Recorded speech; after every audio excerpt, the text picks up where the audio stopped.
Hey! Thank you, everybody, for showing up today. I'm going to quiet this down just a tiny little bit here as we move forward. This is like, I wish I had it right here, but alas, I don't. Hello, everybody. Thank you so much for showing up today. I have been wanting this to happen for months. For months, really. And I am incredibly honored to have Anna DeShawn here usher this incredible conversation that's going down with us today all the way around. And I am just going to pass it off to her because she is going to just bring it to us. But I want to say a quick shout out to She Podcasts. First of all, my name is Elsie Escobar. I'm the co-founder of She Podcasts. And I'm so thankful that you are here. But my shout out is really to She Podcast Live. She Podcast Live is a sponsor of this wonderful event, and it is an incredible event that's happening in mid-October this year in Washington, D.C. You can get your tickets over at shepodcasts.com/live. So if you have not done that, please do so. But with no further ado, after this incredible time together, I am going to usher the incredible Anna DeShawn to the stage. Elsie, I love you. I'm so glad we're doing this. I know. I'm so excited. All right. So I'm not going to I'm taking no more space. I am disappearing. Okay.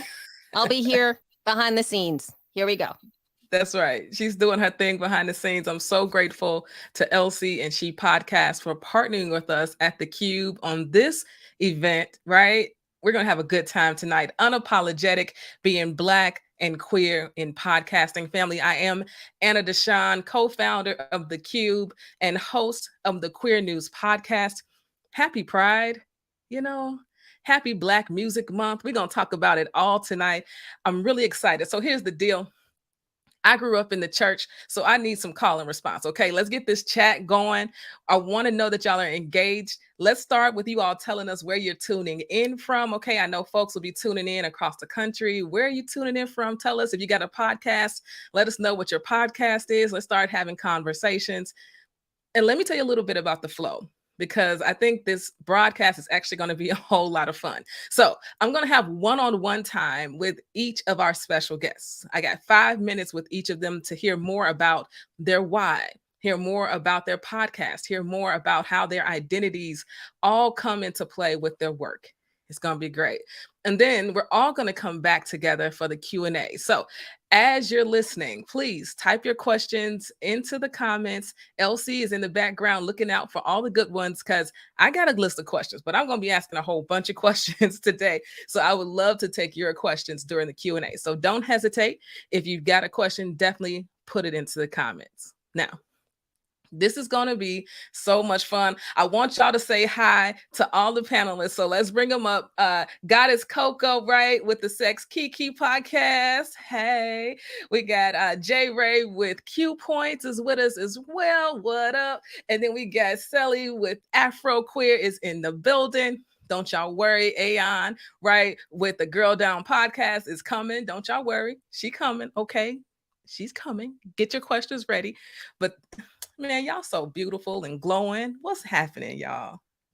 Yes, indeed. We're going to have a good time tonight. So family, get it going in the comments. We want to see it. We can respond and have a good time tonight. But first up, we got Goddess KoCo. Let's go. What's up? What's going on? How you doing tonight? I'm feeling real grown and sexy. Hello. Let me tell you why. Okay, family. All right. So the Sex KiKi talks all things sex, life, and the queer experience. All right. And I know why, but Goddess KoCo, please tell the good people why you started the Sex KiKi podcast.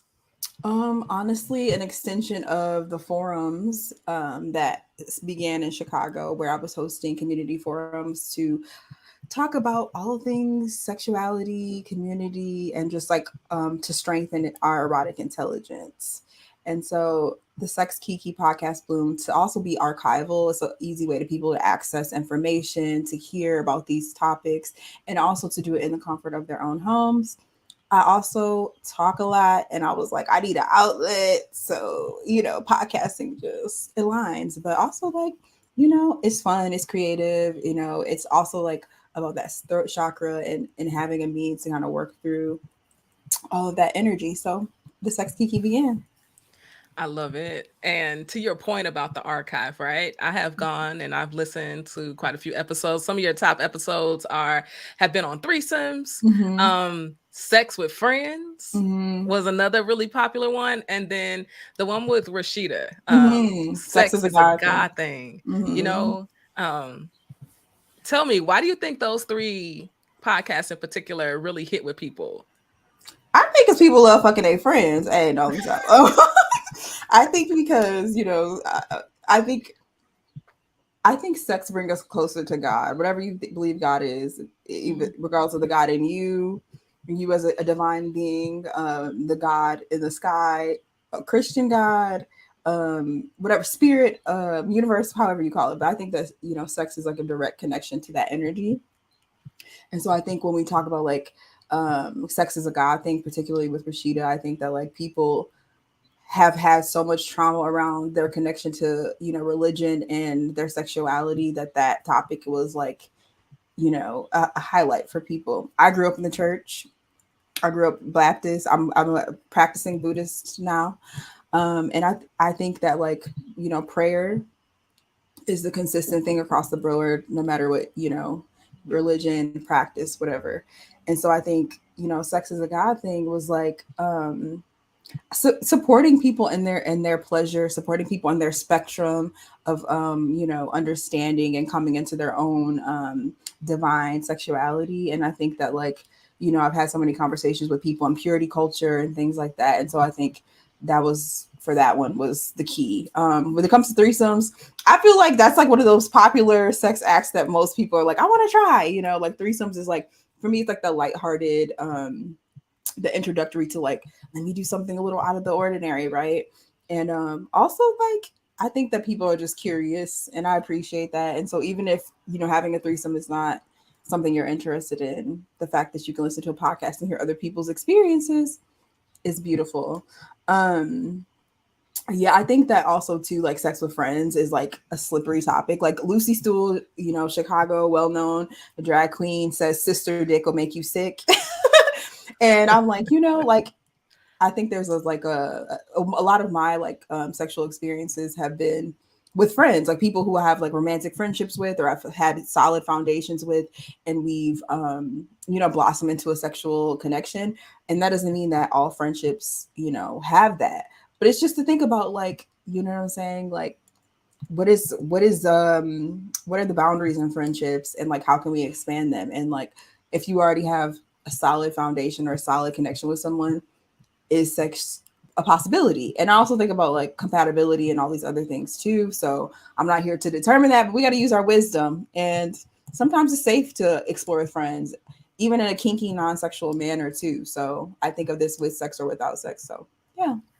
And I think one thing that I think maybe some people might be a little surprised about is just how you integrate spirituality into the sex kiki. I would assume most people are not coming to the sex kiki thinking we're going to integrate spirituality into this whole conversation, but it's absolutely a part of almost all your conversations. Yeah. And I think that's the beauty of the Sex Kiki podcast. And thank you for highlighting that, because as a person who, believes that energy and spirit, is in everything. And it, it's its own conversation, it's its own understanding.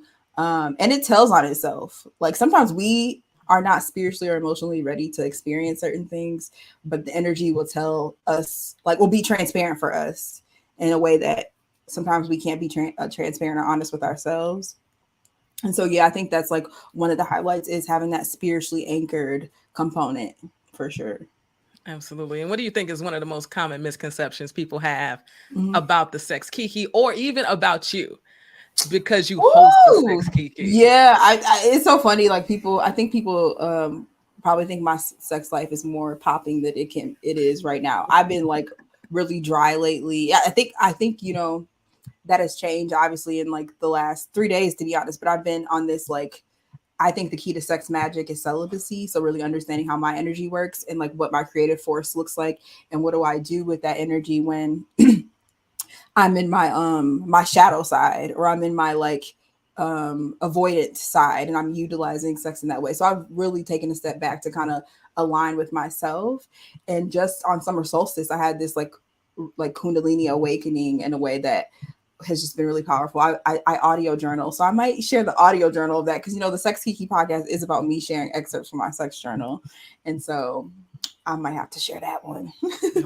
Okay. Now that kind of leads me into my last question with you, which is what's next on the podcast? Like, what can people look forward to when they tune in to the Sex KiKi? Yeah, really highlighting Black sex workers, and really having conversations and that journey of their work, and the integrity that it takes to keep doing something and to learn and develop, and what I'm saying, honestly, to be like forgotten in a sense, because like people consume Blackness in a way that is really kind of just awful. I don't even know the word. It's just awful. But like, and I'm like really wanting to bring that nuance in that conversation, so that in highlighting Black sex workers, and also like, politically, thinking more about the decriminalization of sex work and what that looks like, and how other folks who are not sex workers can be a part of that or support, folks in the community. I love that. I love that because there's so much to be said about societies that have legalized sex work. There's a lot to be said about it, and this country is just way behind on all of that. So thank you, Goddess KoCo, for all that you're doing. I can't wait to have you join us for the big Q&A. I know people got questions for you. I already know. Thank y'all. Keep it grown and sexy, okay, y'all? Hey, that part. So, family, you see where we're going with this. We're going to have a great time tonight with these amazing podcasters who just happen to also be Black and queer. So, and unapologetic about it, right? Let's go. Next up is Jay Ray of the Q Points podcast. What's going on, my friend? What's happening, Anna? Thank you so much for pulling us all together and doing this. This space matters, and so thank you so much for this. Absolutely. It does matter. I'm excited about really amplifying all of y'all's work because I'm a fan of all of it. And you in particular are really unique on this particular broadcast because you have a video podcast, right? Q Points is a video broadcast podcast that brings together the Black experience and music. Yes. And I mean, there's a lot of music podcasts out here, J.R., but what makes your podcast really different for people? Wow. So a couple of things. First and foremost, Q Points is a podcast that unapologetically celebrates Black music creatives, like point blank period. And that's really important to us. So sticking to that core. What makes us unique is, one, we're two Black gay men having these conversations about music topics that I have not really seen before.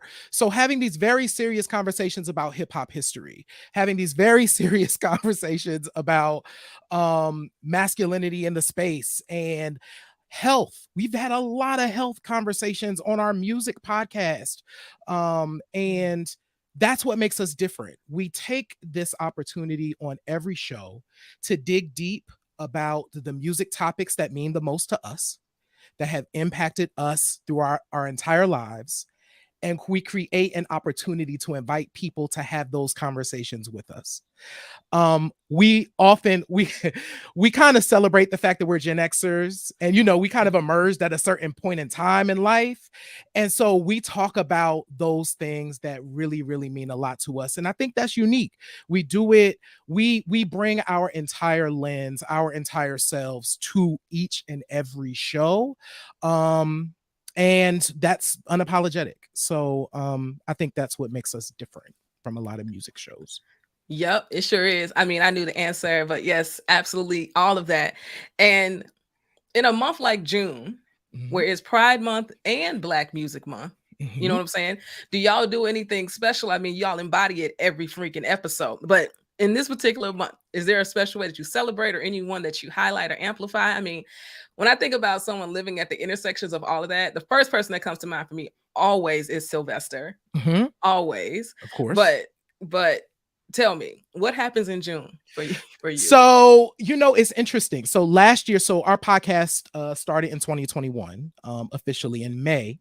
So last year we didn't do anything around Pride Month. We were just trying to have a show. Like we was just trying to do a show. And then this year was like, oh my God, it's Pride Month and it's June and it's Black Music Month. Like, but we do Black music every day. So it's like not that big a deal. Like, but what we decided to do in June that was super cool is every week we have been having a conversation that involves some queer music topic. It could be just a segment on the show, or it could be like the whole show. So how we started the month was talking about I Was Born This Way, which a lot of people may not know is the first song popularly released that contains lyrics about being an out and proud gay man. That song was written by a Black straight woman. That song was sung by 2 Black gay men. And that was the song that inspired Lady Gaga's Born This Way. So what we decided to do was have this conversation. And I was really fortunate that I had a dialogue with both the men who sang the song. So I talked to Charles Valentino, who sang the first version. Wow. And I talked to Archbishop Carl Bean, who sang the second version. And I brought pieces of those interviews to the show. And so that's how we started it. We really wanted to set the tone and set the foundation up that, listen, Black queer folks have been having this conversation for years. We haven't been on the outskirts of LGBTQ liberation. We've been in it and we've been singing about it and talking about it since the beginning. And that's how we started the month. Yes to all of that. Okay. Now I cannot let you go without talking about this Beyonce joint that just dropped called Break My Soul. Now, for anyone tuning in that don't know, I'm Chicago, born and raised, okay, south side of Chicago all day. House music has never left. People are talking about she's like re-emerging house music. Where house music been? House music ain't been nowhere, y'all. Stop it now. Okay, the song is a bop. I ain't gonna, you know what I'm saying? I ain't gonna hold it up. Song is a bop. I dig it. Yeah. I'm a house head. I'm not from Chicago, but there are plenty of, you search the internet, child, you'll find video and pictures of Johnny Cornegay dancing to the house. Yeah. So I am excited that we are having the conversation about house music. It's weird in this current internet moment. Having this conversation though, because I don't know that everybody's serious. You know what I'm saying? Like I just don't. They not. Right. I don't know that folks are serious. Like they're just kind of talking about Beyonce and this new song and Drake and this new album. But I think what we're doing tonight actually is I'm going to do a little bit of house history tonight on tonight's show. And we're actually going to be having a webinar in July called Sacred Ministry, House Music History and Black Gay DJs During the AIDS Crisis. And so that's the way we are going to be having this dialogue from a Q point standpoint. I think Break My Soul is a dope track. I do want people to get on the dance floor and dance to some house though. Then I feel like they will really get it. Right now, I feel like people just talking, but you got to feel it. And you know that. And being from Chicago, like you got to be out there on the floor to get it. Oh, 100%. And with Big Frida's on this track. Okay. And then I think about Frankie Knuckles. Absolutely. Like, I think about queer people. When I hear house music, I think about Black queerness. Absolutely. That's the first thing I think about. But that's because I know the history. And Jay Ray is here dropping all the history. I know what's next on your podcast because it's tonight. And you're talking about house music. So family, you definitely got to check out Q Points. Okay. You already know Jay Ray is the business. Anna, thank you. Like, Right. that means a lot coming from you. Thank you so much for, like I said, having us here and creating this space that we can have these conversations, because folks got to know, the work that we are doing. Black queer podcasters out here changing the world, and that's important. So You know what's funny? This shirt I have on literally says "Change the world, start a podcast." Come on, J. Ray. See, we be in Spirit. alignment all the time. Thank you. Now, J. Ray's gonna be back during the Q&A. If you got questions about house music, okay, please, okay, about why his video broadcast looks so amazing. Okay, it is top quality stuff. I want to see those questions coming through in the comments. Let's go, family. All right. I hope that y'all are having a good time. We're 2 down, got 2 more to go. I'm excited to bring these next podcasters to the stage. So please keep the conversation going in the chat. This is a fun one, right? Being unapologetic, Black and queer, what it means to be at the intersections in your work, and how we bring that to podcasting. Yeah. This is really great. Next up, let's bring Aeon to the stage. Yes. She is the host of Girl Down Podcast. What's going on, Aeon? Hi, Anna. Thank you for having me. I'm so happy to be here. I'm happy you're here. You in New York right now, right? Yes, I am. You getting ready for New York Pride?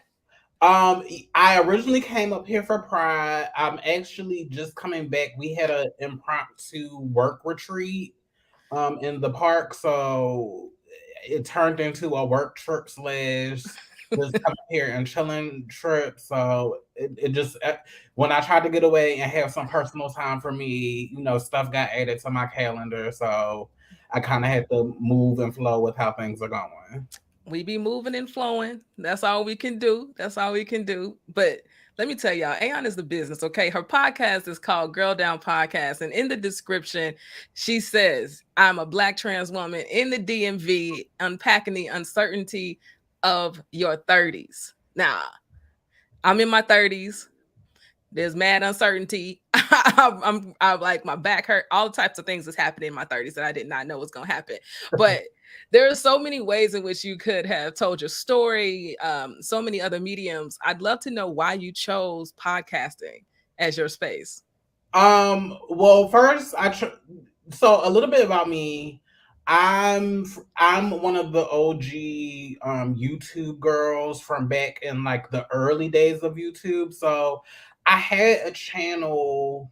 It started in 2008, and I was consistently uploading videos from 2008 to 2011 or 2012. That's kind of when I fell off. So I kind of always had the spirit of sharing my life or platforming myself in some way. And those videos, a lot of them are private right now. I'm still debating on when I'm going to release some of those videos, but just documenting just where I was in life. And I was definitely in community with Diamond Styles, who is my sister, who does the Marsha's Plate podcast, and Nunu and Scorpion Show, and like I wasn't as big as them, but I was in that mix when the Black queer YouTuber, that initial movement had happened in Van Adams. So I initially got into podcasting. Again, I was inspired by my sister Diamond Styles, who we knew of each other through YouTube, and we stayed in contact.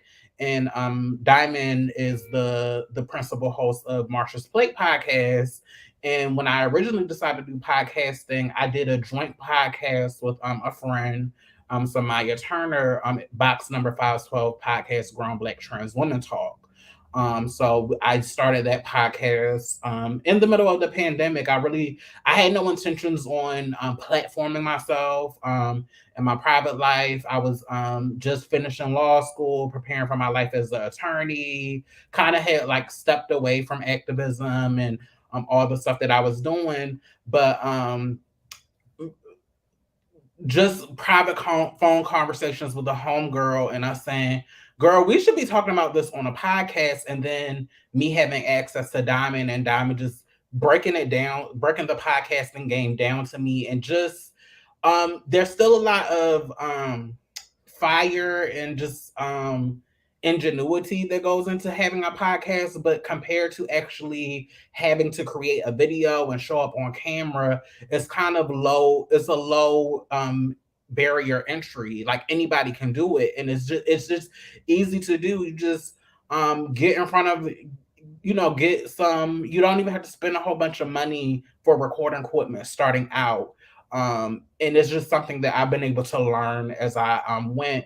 And when the Box Number 5 Soul podcast came to an end, I kind of wanted to branch off and do something of my own, because one of the things that I enjoyed was having people connect with me and honestly telling my stories, and like letting down the veil and allowing people to connect with like the human part of me, and not just this icon of, oh, this is just a trans woman in community and she's accomplishing all these things. Like underneath that, I'm a real person. Yes. And so many times we kind of platform people in our community and make them into these gods and idols, and that can have very devastating effects. And I'm somebody that no matter where I go and what I do, I always want to be relatable to my community and relatable to other people. And I think that I get that from your podcast. And I listened to the last few episodes that you uploaded, and you talk about life, right? And things that are happening in society and in culture, and not only in your podcast, but across your social media. So things that stood out to me was your commentary on Kendrick Lamar's Auntie Diaries, right? There was much to be said about that track. And then also, you've been commenting on P-Valley, which I've been following as well. I mean, I think there's more to all of us than just one piece of who we are. So tell me how you're choosing to still bring your full self, and how you bring your full self to this podcast while being you and letting down the veil.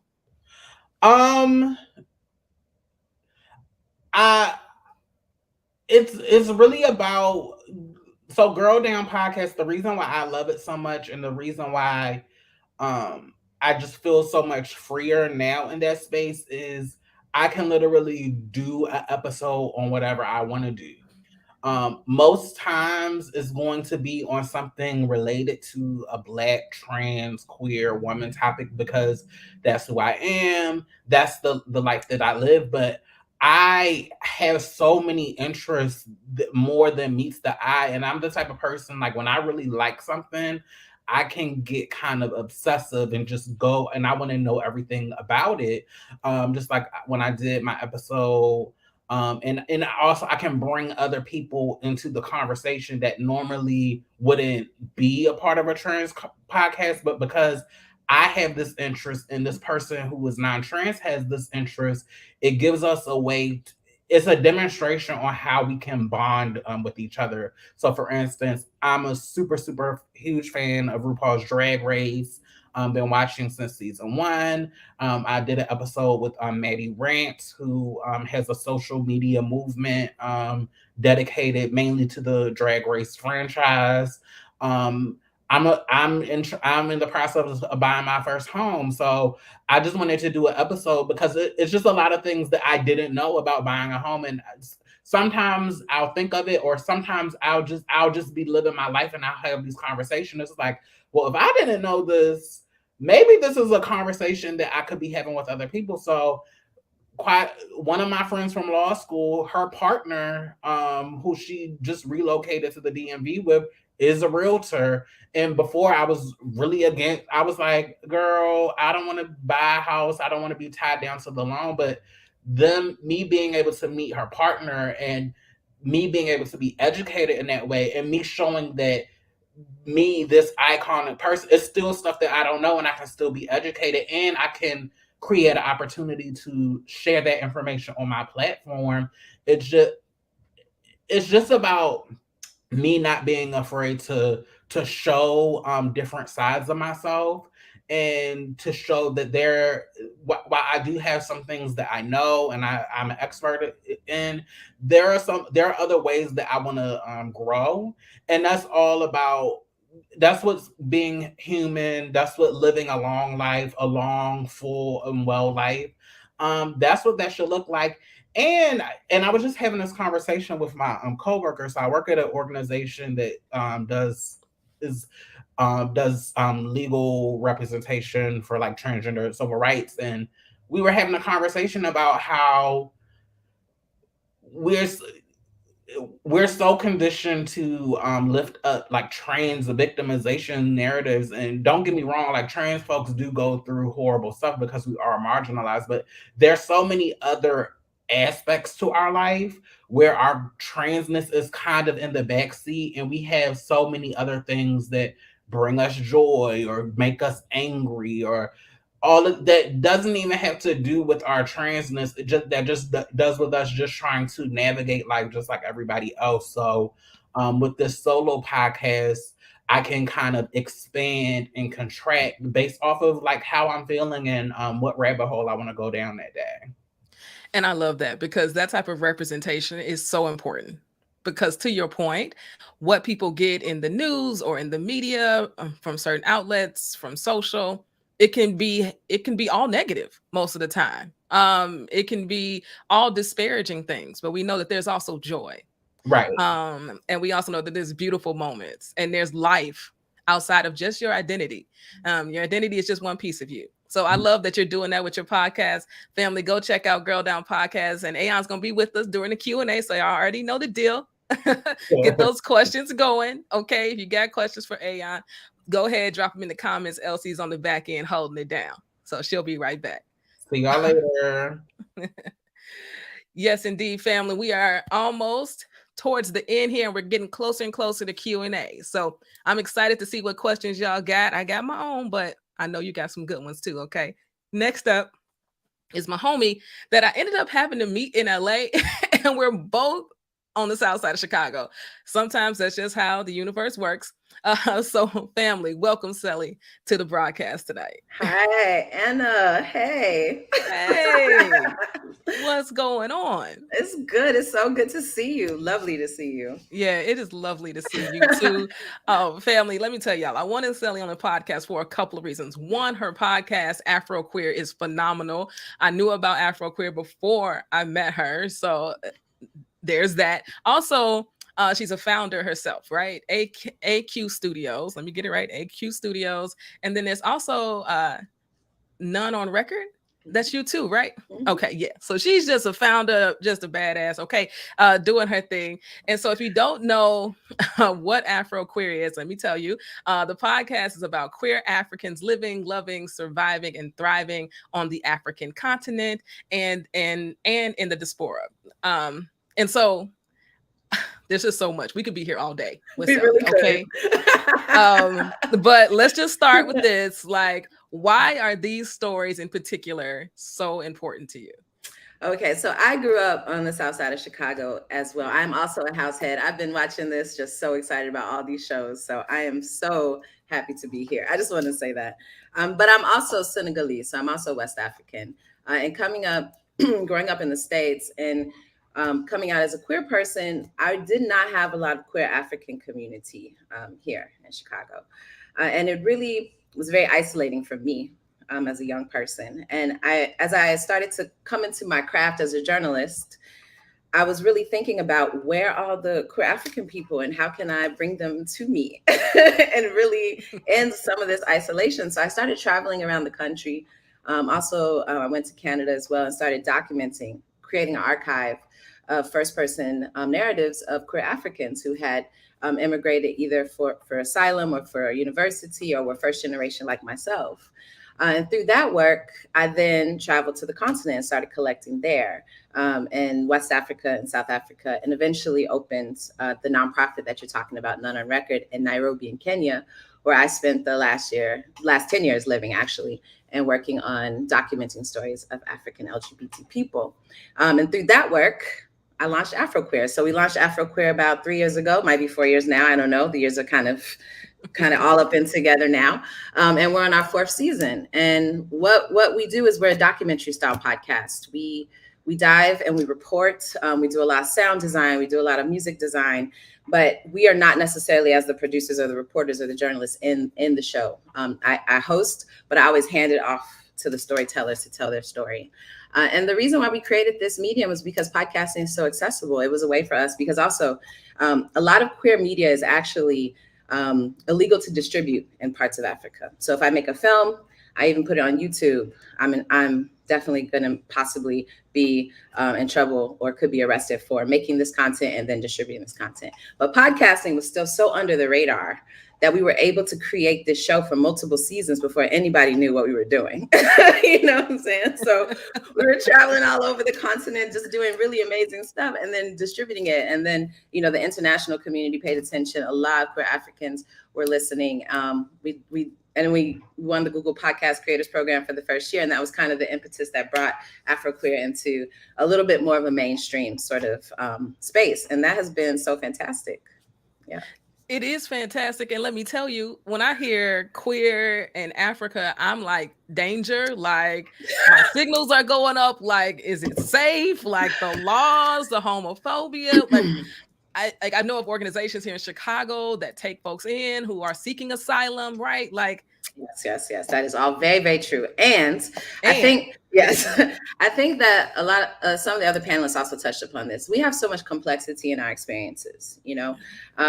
We do have a lot of challenges on the continent because, you know, homosexuality is criminalized in more than half of the continent at this point. It's changing slowly. And so that also means that when an identity is criminalized, we don't have access to healthcare. You know, it's easy to be fired from your jobs. Your children can be taken away. These are all very real, everyday realities for LGBT people on the continent. But still, people are creating families. They are, you know, they are advocating for their rights. They're being visible. They're pushing. They're trying to change their churches. They're trying to come out to their families. So this is all part of the movement for change on the African continent and all of the countries in various ways. And so I think it's always really challenging and also dangerous to have a single narrative about a place. And I think, you know, and when we did Afroqueer, we really wanted to make sure that we told a variety of stories, not just the hard stories, which are there, but also the stories around love, perseverance. You know, we just, someone talked about RuPaul's Drag Race. We just published an episode with BB, who won the first RuPaul's Drag Race, if you all remember, Cameroon, it was like 2009. So I mean, we try to, like, you know, just really bring in a lot of the pop culture aspects of how queer Africans have also influenced, you know, queer culture around the world. So it's a complex existence and experience, as we know, as queer people ourselves. And we really try to illustrate that. And you do a beautiful job of it. Let me tell y'all right now, when you go and start following Afroqueer, just start at season 1. Just do yourself a favor. Just start in the beginning, okay? And just make your way through. I mean, it is just, you all do a beautiful job. Thank you. At the work. And okay, so you're in Chicago right now, I understand, but you've lived in Africa for 10 years. Please, we could be here all day about this, but please tell me, is it as liberating as people have told me that it is? Yes. Short answer, yes. Yes. There is something very powerful about waking up every day in a Black country. I've been back since the pandemic. My family's here in Chicago. And, you know, our airspace in Kenya was closed for quite a while, so I didn't have the opportunity to come home. So I've come home to spend time with my family. And I think the culture shock I had when I came home of now being in a space where, you know, white supremacy was really up front in my face. There is a navigation here that I had to remember. And it's also one of the reasons why I left the States when I did to go work on this on the continent, was because I left right when Trayvon Martin had been murdered, right around there, when he was found not guilty, Zimmerman. I was like, I have to go. You know, and I was in New York City. I was working at New York Times, and I decided to leave. So there is some aspects of this country that are really complicated and challenging for me as a person, that has helped to push me onto my trajectory, my path. But yes, I think everyone should experience the continent. I think there's something so powerful about that, and it does fortify you. Really, it really does. It fortifies you, and it makes it, like, transforms you in some way. So. Yeah. I don't know if I was hoping you wouldn't say that, or I don't know, but my time is coming. My time is coming. So people were writing me, emailing me, being like, Sally, how do we move to Kenya the last couple of years? And I was like, I can help you. If you know, I have a list of where I feel like, you know, a lot of queer People feel very comfortable on the continent. And I think, you should travel. It's a beautiful place. I think people shouldn't be so afraid of going to the continent as queer people. And I'm always here to help. So just let me know. Don't worry. Don't worry. It is in my future. And then I know everybody's interested now in your pod, but like what's coming next for you? Maybe not just with Afro Queer, but with AQ Studios, like everything you're working on. So we launched AQ Studios in Nairobi, and we were trying to think of a name. We launched a podcast production house basically to produce African podcasts. And we just did not want to leave our roots. So we were like, we're going to always remember that we started as a queer podcast that then became a production house. So we call it AQ as a nod to Afro Queer, right? So it's always going to be there. And all my staff, most of my staff is queer, and I love that. And they're African, and I love that. And so it's a very important organization and company for us, and we want to keep it in Nairobi for sure. But we have Afro Queer on its 4th season. We're wrapping up. Then we have Adventures from the Bedrooms of African Women. So I definitely need to talk to Goddess KoCo, because we're going to figure out do some swaps. Yes. I love that show. So we launched that show in the next couple of weeks, and it's based off of a blog, Ghanaian Women to Ghanaian Feminists. I've been doing that blog for 10 years. And then we have another show that comes out later in the year that I'm not going to talk about.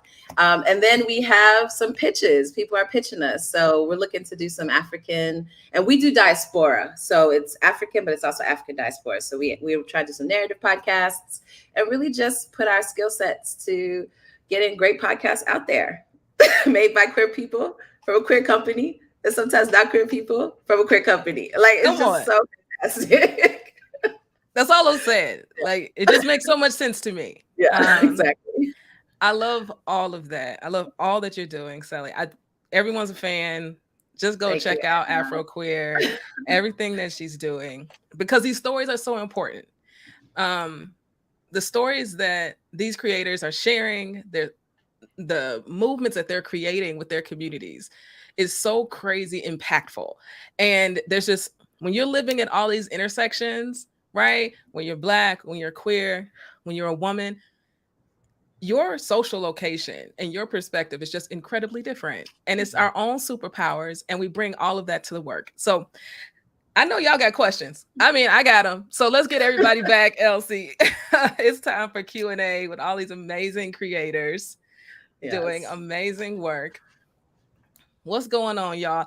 Let's dig into this Q&A. Elsie, feel free, if it's a good question, just to put it up on the screen, and we can jump right into that.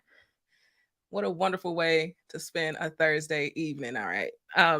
So I'll start with this question, because we've talked about podcasting and the work that we do, but what has been maybe a big challenge that you've had in the podcasting space when getting started and doing your thing? Goddess KoCo, I'll start with you. Like, what's been most challenging? What's up, y'all? For me, it's just like wearing too many hats. You know what I'm saying? Because you're starting, like, it's a labor of love, obviously, but it's just like, resources to like get all of those moving pieces together has been a struggle for me. I also took like a longer pause because my mom had got sick too. So like sometimes it's just hard when you're dealing with life things and you're wearing many hats to like fill in the gaps. So I feel like that has been a thing for me. 100%. J. Ray, what's one of your maybe biggest challenges? Yeah, I actually co-sign what Goddess KoCo said. Because in the current space that we're in as a podcast, where it's just me and my co-host, we making it happen. And there's marketing, there's audience engagement, there's websites, there's all of the, and then there's my work, you know what I'm saying? And then there's life, I'm a caregiver for my mom, you know what I'm saying? So it's the balancing act of all of those pieces. Actually, I'm gonna shout out somebody who's in the chat. I saw Fonda Clayton is in the chat. That's my bestie. Shout out to Fonda, who's brilliant. And Fonda will tell you like the balancing of it all can be a challenge. So I think that's the biggest thing for me right now. Yeah, that's real. I don't think anyone recognizes how many roles. I think one podcast could probably have 6 to 8 different people employed. Okay, from sourcing the story to writing the script to recording, to editing, to publishing, to marketing. Then can we talk about repurposing content? I mean, it's all a mood. All of it is a mood, okay? And there's nothing easy about it. Because we all are working in identity spaces. Like, how does what's happening in the world affect the content that you create, or affect what you want to talk about on your podcast, or what direction you want to go? Aeon, I'll start with you on this one. Like, how does what's happening in the world directly impact or dictate your content? I definitely feel like there are times where there are just certain topics or certain stories that I just need to talk about, just because, especially if it's a trans topic, or like a trans topic, like within the Black culture, just because I know that there is just not a level of care and not a level of nuance and like from mainstream media. So it gives me the opportunity to come in and not only give my perspective, but just fill in the gaps and kind of push back against the narrative. But there are times like this summer, I'm on a break, I'm on a hiatus, because as content creators, sometimes you need rest, sometimes you get burnt out, and it's okay to step back. And I know for myself and a lot of other content creators that I speak to, it's a constant negotiation where you create this audience, you curate this audience who are really looking to you to kind of be like the voice of reason or to be some sense. But at the end of the day, we're still human, and certain stories, especially if they impact you, they take a toll on you. Or just the work of creating the podcast, especially if you're doing everything by yourself, from recording to marketing to coming up with the topics, to reaching out to guests that you might have that week, and just the back and forth of that. So I feel privileged to be able to talk about what I want to and push back, but I also am hyper sensitive to how certain stories and how certain topics make me feel, and I give myself permission to step away. And I feel like I've created an audience where they respect me and they love what I do enough to give me that grace to do so. Yeah, I love that. I recently had this experience because I do the Queer News podcast. It's every day. I do 3 stories. And some days it's just really hard. It's really hard to sit there and write a script. One day it was because the mass shooting in Buffalo had happened. Literally, this is all the same day. That happened. The Roe v. Wade decision got leaked. And then Brittany Griner's detention got extended. All on the same day. Like, I'm sitting here trying to write a script, and I'm like, I can't get through it. I think it took me over 3 hours to write this script because I was angry. I was frustrated. It was hard to find the words. And it's because it's so personal. Like, the work is incredibly personal. So I feel that. I get that. Family, I'm inviting y'all to ask questions. We got these beautiful people, but just a little bit longer. I mean, this glow is legit, but it can't last forever. So if you got questions, please go ahead. Don't worry, I got plenty, but love to take your questions as well. So Sally, tell me, so you've been a journalist for a very long time, right? Yes. Podcasting for a little while, and you've got your own stuff coming up. We know for sure that now podcast listenership is more diverse and more people of color are tuning in. Do you feel like Black and brown and people of color are listening more? Do you feel like your listenership has grown as the podcasting audience has become more diverse? Like, how have you seen things shift and grow? Yeah, actually. I want to say I was hired as a podcast producer, I think in 2005, when nobody knew what I am also a Gen Xer. Thank you, J-Ray. Thank you. They forget about us. Oh my goodness. You was literally when Apple came out with an iPod. I was like, oh, that's gonna be I was employed. I stayed employed a little longer. So yes. So I just want to say I've been making podcasts for quite a while. But this 4th season is the first season where we hit some very high numbers. And I think it also was partly because of the pandemic. People had more time. Listenership on the continent in terms of podcasts, knowing what a podcast is, our listenership on the continent exploded beyond what we ever could have imagined. And then In terms of diaspora, yeah, we had a lot more people listening to us in Europe as well. So we get a lot of fan mail. We get a lot of people asking us why we don't have more episodes. So I'm so happy to hear that people understand when you all take breaks, because I don't feel that people understand when we take breaks. We get all kinds of DMs and and I think it's just the nature of people not understanding how much work this takes to create these things that they enjoy to listen to. So I do appreciate that. But yeah, I do think more Black people, more African people, more people of color are listening to podcasts, and we're seeing it in our numbers and our demographics. And that's just really exciting for us. I love that. I'm glad that you are. I think more of us are probably seeing the same things. I know that I am as well. And J Ray, is this your best friend you were talking about? It is. Hey, Fonda. Fonda coming through with if you could have a mic to someone's heart, what do you want them to know or walk away knowing? Come on. J Ray, I'll let you take this one first. Oh, wow. I want them to walk away knowing that my experience is probably not that different than their experience. I just walk in different shoes and in a different body and in a different culture. And but if they listen, they will find that we have a lot more in common than they may not feel like on the surface. So I will want someone to know that. And if I could have a mic to someone's heart for Q points, it's that I would want them to walk away knowing that the influence of Black people in music is far reaching and it's ingrained in everything. And it is important that we center those folks when having conversations about music in all genres around the world.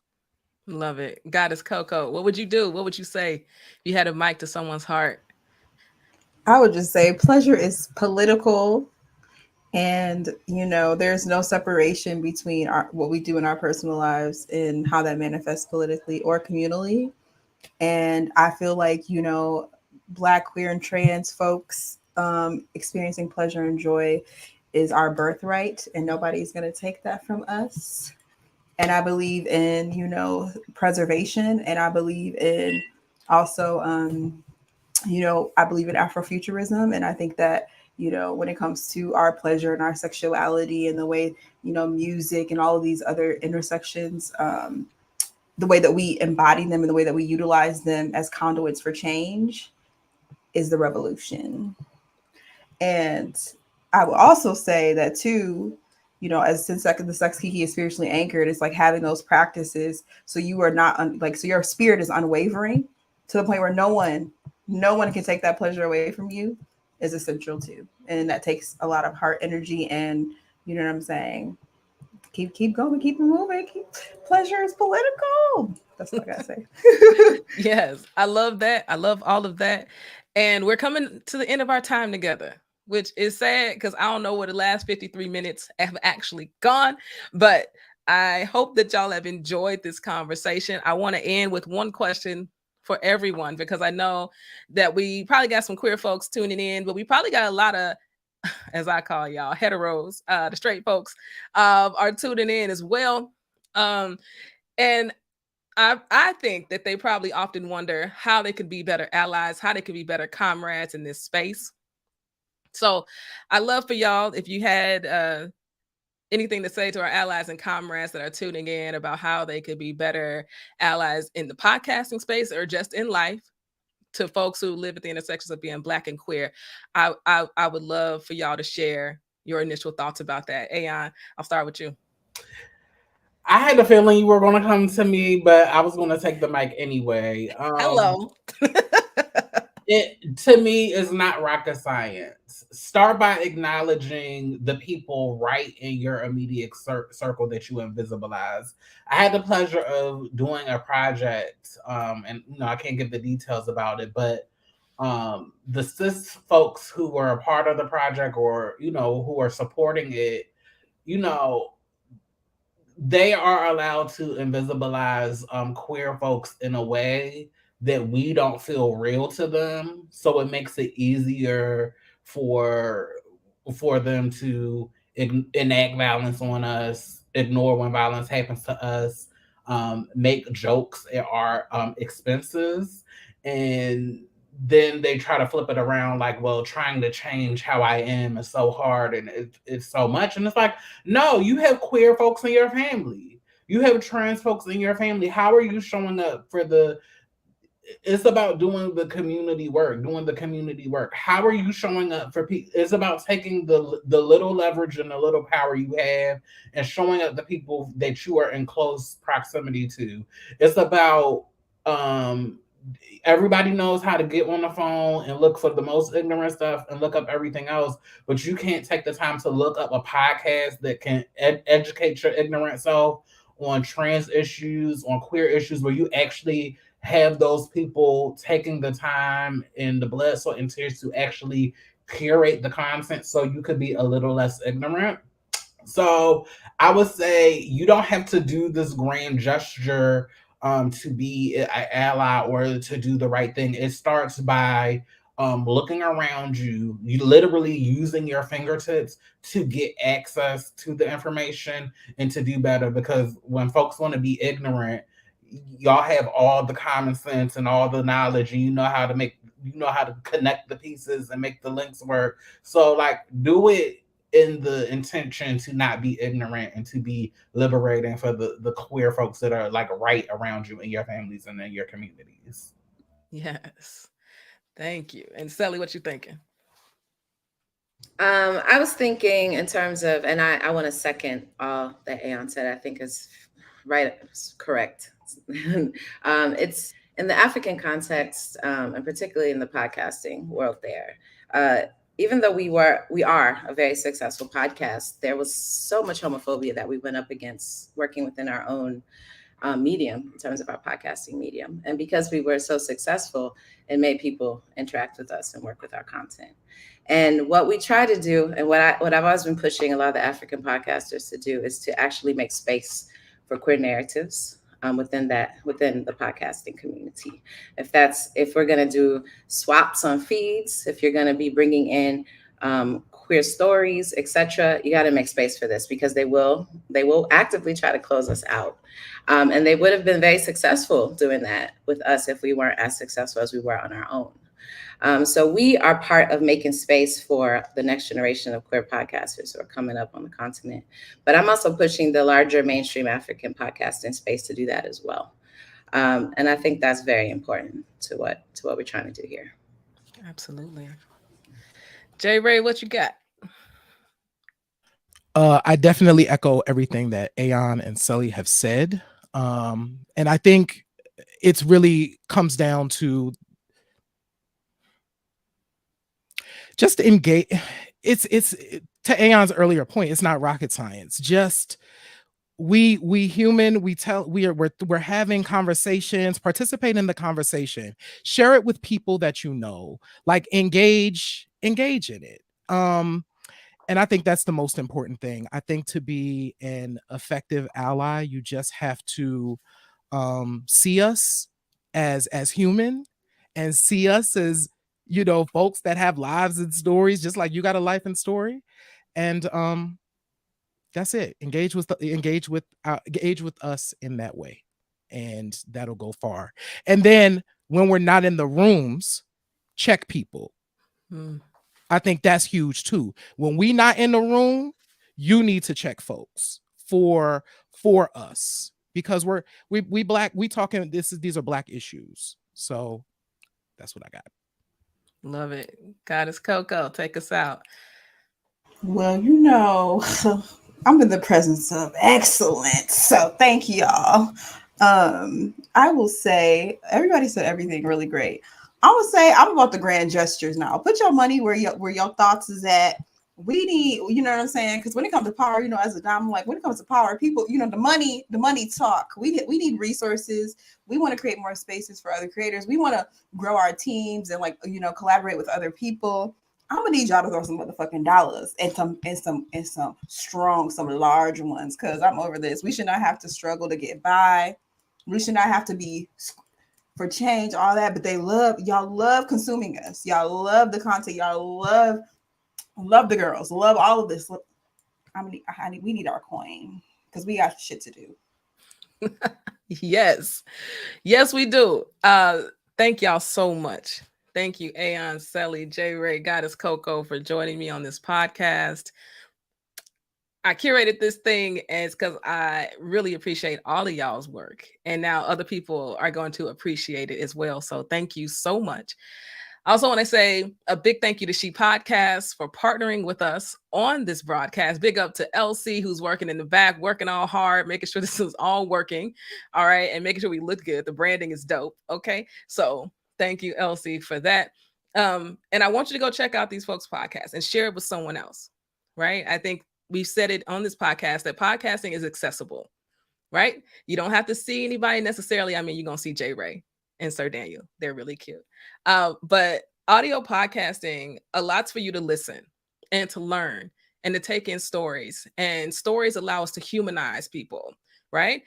Our bodies are not political in that way, right? We can absolutely be human. We are human. And so storytelling allows us to do that. So I hope that you get that from these podcasts. We're just going to close out. I'm excited for all of this beautifulness. I'm excited that these podcasts, I hope, will also be inside the Cube, right? So we're coming soon. We're getting closer and closer to launch. A place where you can a curated destination where you can find the best BIPOC and QTPOC music and podcasts. I'm so excited about what this could mean for podcasting. So check out this video we got at the end. Share this video with someone who couldn't make it. Don't let this video die tonight. Allow it to live on because everyone needs to know these creators and their work, period. Thank y'all for joining tonight. Peace. With the homies was a little different this year, but we still found a way to make it work. Y'all heard y'all hoes, you could talk, you talking all this shit, but let me see if you could walk. There's so much media being made by our community that it can be a little overwhelming to find something new to get into. But what if there was a place where you can find curated podcasts, music, and other media by BIPOC and QTPOC creators? The Cube is an all-in-one platform where you can find the best media by BIPOC and QTPOC creators right at your fingertips. It's loaded with features for artists and audiences, like being able to tip your favorite creators or being able to participate in revenue share when you publish on the platform. We've come a long way in developing this app, and we need your help to get us past the finish line. If you want quality, curated content in a community just for us, support The Cube.